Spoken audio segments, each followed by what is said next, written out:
नमस्कार, आप देख रहे हैं द बिहार टॉप में हूँ आदेशपुरी। बीपीएससी 70वीं री एग्ज़ाम को लेकर आज सुप्रीम कोर्ट में अहम सुनवाई हुई और एक बार फिर से पटना हाई कोर्ट की तरह सुप्रीम कोर्ट में भी छात्रों के याचिकाओं को खारिज कर दिया गया। यानी कि जो आरोप छात्रों के द्वारा लगाए गए 70वीं सिविल सेवा परीक्षा में गड़बड़ी को लेकर एक लंबा आंदोलन चला।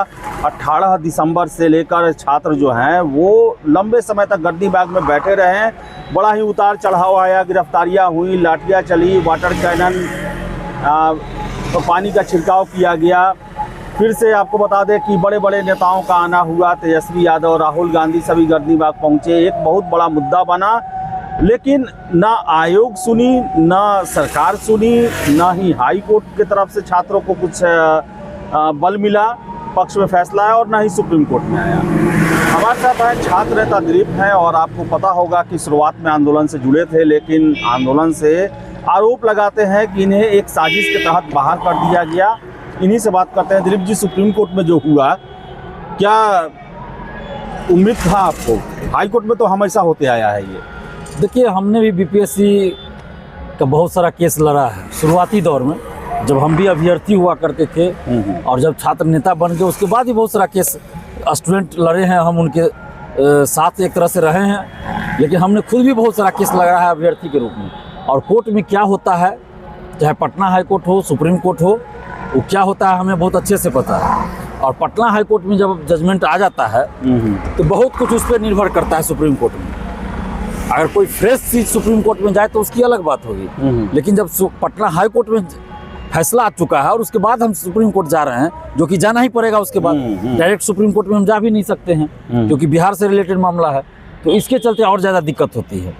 और कई बार तो हम लोगों ने देखा है कोर्ट के बारे में अब क्या बोलना वो कोई फ़ायदा ही नहीं है बोलने से, क्योंकि हम उस स्थिति में हैं नहीं कि हम कुछ कर सकते हैं या कोई बदलाव कर सकते हैं। लेकिन इतना ज़रूर कहेंगे, एक लाइन ही काफ़ी होगा कि अगर कोर्ट से हो जाता सब कुछ तो बीपीएससी अभ्यर्थी से दिलीप कुमार छात्र नेता नहीं बनते। मेरे इसी एक लाइन में सब कुछ क्लियर हो जाता है कि अगर कोर्ट से हो जाता तो हम सड़क पे लाठी नहीं खाते, जेल नहीं जाना पड़ता, हम आंदोलन का रास्ता नहीं अख्तियार करते। आंदोलन का रास्ता हमको तब देखना पड़ा जब नेता के पास गए, कोर्ट के पास गए, नहीं कुछ हो पाया, तब हमने ये सोचा कि एक छात्र आंदोलन ऐसा बिहार में खड़ा किया जाए जो पूरी तरह निष्पक्ष हो, किसी भी पार्टी से कोई मतलब नहीं, किसी भी विचारधारा से मतलब नहीं। कमी कहाँ रह गई? छात्रों में कमी रह गई या फिर एक पैटर्न चला रहा है, उसके खिलाफ छात्र जाते हैं और उन्हें एक जवाब मिल जाता है कि नहीं, हम आपके सुनने वाले नहीं? देखिए, कमी और इसकी बात अगर आप करते हैं तो हम तो शुरू से ये कह रहे थे कि भाई 3 मांग हम रख रहे थे। जब आंदोलन शुरू हुआ 18 दिसंबर को, हमने 3 मांग रखा कि बीपीएससी 70वीं री एग्ज़ाम हो और पूरे मामले की निष्पक्ष जांच हो, क्योंकि जब तक जांच नहीं होगी ना तब तक कुछ नहीं हो सकता है कोर्ट में। कोर्ट में भी आप बीएसएससी सीजीएल 3 के मामले में देखिए, एक शिफ्ट की परीक्षा रद्द हुई थी जिसका सबूत हमने दिया था, वो परीक्षा रद्द हुई। बाकी 67वीं भी हुआ था, 67वीं भी हुई थी रद्द। और बीएसएससी सीजीएल 3 में 2 शिफ्ट का रद्द नहीं किया गया। बाद में अभ्यर्थी कुछ कोर्ट गए, वहाँ जांच रिपोर्ट मांगा गया आर्थिक अपराध इकाई से, और जांच रिपोर्ट में आर्थिक अपराध इकाई ने दिया कि कोई पेपर लीक 2 शिफ्ट का नहीं हुआ है। उसके बाद केस खारिज कर दिया। तो जब भी पेपर लीक या धांधली सेटिंग की बात आएगी तो जांच जरूरी है, बगैर जांच के कुछ नहीं हो सकता है। और ये बात हम शुरू से कर रहे थे कि जांच का मांग कीजिए, री एग्जाम के साथ साथ हम कर रहे थे जांच का मांग होना चाहिए। हम ये नहीं कर रहे कि री एग्जाम की मांग नहीं कीजिए, री एग्जाम तो हमारा प्रमुख मुद्दा था, लेकिन साथ में जांच हो और चेयरमैन को पद से हटाया जाए। ये 3 मांग हम लेके चल रहे थे। लेकिन गर्दनी बाग में मौजूद ये जो कुछ शिक्षक थे, कोचिंग शिक्षक, और जो मैं बार बार कह रहा हूँ इस चीज़ को, और जो कुछ 8-10 स्टूडेंट थे बीपीएससी अभ्यर्थी, जो एजेंट थे किसी न किसी नेता के, किसी न किसी कोचिंग शिक्षक के, और इन लोगों की वजह से पूरे आंदोलन को दिग्भ्रमित कर दिया गया, बेच दिया गया एक तरह से कहीं आंदोलन को। लाखों अभ्यर्थियों के सपने को कुचला गया। लाख अभ्यर्थी तो पता नहीं उनको ना कि क्या चल रहा है, गर्दनी बाग आंदोलन में क्या चल रहा है नहीं चल रहा, इनको तो पता है नहीं। हमको आंदोलन से हटना पड़ा, या कहिए कि हटाया गया साजिश के तहत। आप सोचिए कि जो आदमी 2015-16 से लड़ रहा है, सिर्फ और सिर्फ छात्रों के लिए लड़ रहा है, आज तक हम कोई पार्टी नहीं ज्वाइन किए। दिलीप जी, एक सबूत की बात होती है कि कोर्ट में जब भी जाना है, सरकार ने भी जब शुरू में आंदोलन हुआ था तो कहा था कि आप सबूत दीजिए, हम एग्जाम कैंसिल कर देंगे, लेकिन छात्रों के द्वारा कहा गया कि हमारे पास सबूत है। हाई कोर्ट गए, वहाँ भी नहीं माना गया, सुप्रीम कोर्ट गए, वहाँ भी नहीं माना गया। ऐसे में जो 1000 करोड़ की बातें जो हैं, वो तो एक बहुत बड़ा प्रमाण था, और वो तो आंदोलन का शंखनाद भी किए थे, उनके लिए आपको बाहर किया गया, 2.0 भी किए, लेकिन वो दावा करने के बाद चुप्पी क्यों साध लिए? क्या उसी वजह से ये केस कमज़ोर हुआ? देखिए, मैं बोलता हूँ, बहुत लोग को हो सकता है मेरी बात अच्छी ना लगे, लेकिन सच्चाई में बोलता हूँ। जो कोचिंग शिक्षक 1000 करोड़ का बोले कि घोटाला हुआ, किस अधिकारी कंपनी अधिकारी की पत्नी के खाते में गया, वो बीपीएससी आंदोलन में शुरू में तो आए नहीं, हमको हटाया गया उनके चलते, लेकिन बाद में बहुत समय के बाद आए और आधा घंटा भी नहीं रहे, चले गए। फिर 1.5-2 महीना 2.5 महीना के बाद जब हम एक्टिव होना चाहे तो फिर से वो बीपीएससी 2.0 की बात की। जो बीपीएससी अभ्यर्थी कुछ बैठे हुए थे गर्दनीबाग में, उनमें से कुछ स्टूडेंट को अपने पक्ष में करके तो फिर से हमें मना किया गया कि आप नहीं आइए, फलना सर आ रहे। तो हम कहे चलो भाई, स्टूडेंट हित में हम शांत ही रहते, चुप रहते। लेकिन मेरा ये कहना है कि जो कुछ स्टूडेंट केस लड़ने गए, आंदोलन में कुछ रहे, और 4-5 स्टूडेंट जो हमसे बीमारी का सबूत मांग रहे थे कि दिलीप कुमार को बीमारी है तो सबूत दिखाए, इलाज चल रहा है तो सबूत दिखाए, जबकि हम कभी नहीं कहे कि गर्दनीबाग आंदोलन से बीमारी के चलते हटे हैं, लेकिन इलाज मेरा एम्स में चल रहा है, वो तो सही बात है। तो जो बीमारी का सबूत मांग रहे हैं, मुझे बहुत दुख होता है। और जो कोचिंग शिक्षक गर्दनीबाग के आंदोलन में बैठकर पूरे आंदोलन को दिग्भ्रमित किया अपने राजनीतिक फायदे के लिए, जो बीपीएससी का कोचिंग नहीं जिनका है, और वो उनको आज तो हिम्मत नहीं हो रहा है कि वो जो कोचिंग शिक्षक जी 1000 की बात कहे, जो कहे कि इतना सबूत है कि हम 2 मिनट में कैंसिल करवा देंगे, उनसे एक बार सबूत मांग सके। क्यों नहीं ये लोग मांगे?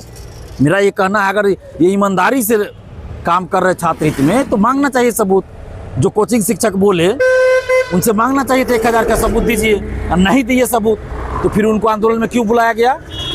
ये सारा चीज़ हुआ है कुछ कोचिंग शिक्षक और कुछ 10-12 स्टूडेंट ने मिलकर अपने राजनीतिक फायदे के लिए पूरे आंदोलन को बदनाम किया, आंदोलन को दिग्भ्रमित किया, और लाखों स्टूडेंट के साथ छल किया, धोखा दिया, गद्दारी किया। मैं ये कहूँगा गद्दारी किया। आप देखिए ना, जजमेंट क्या आता नहीं आता वो अलग चीज़ है, लेकिन पटना हाई कोर्ट ने कोचिंग शिक्षकों को लेकर, भूमिका को लेकर सवाल खड़ा कर दिया।